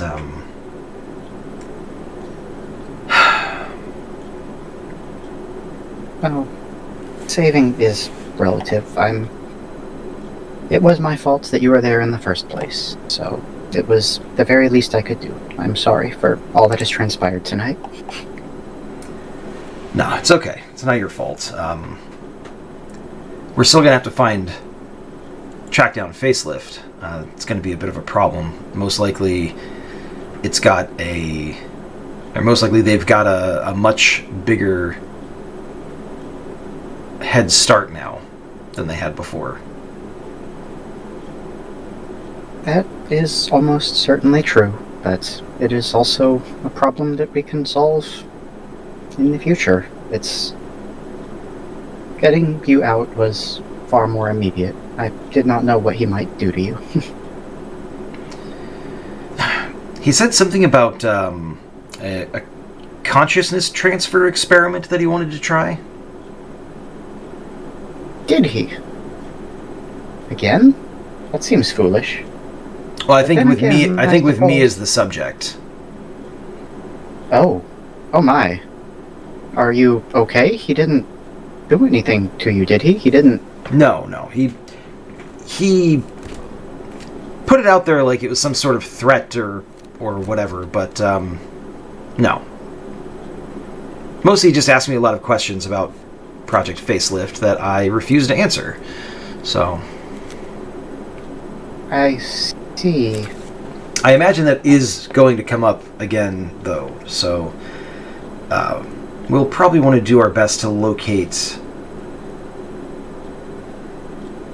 We'll probably want to do our best to locate that unit before he does.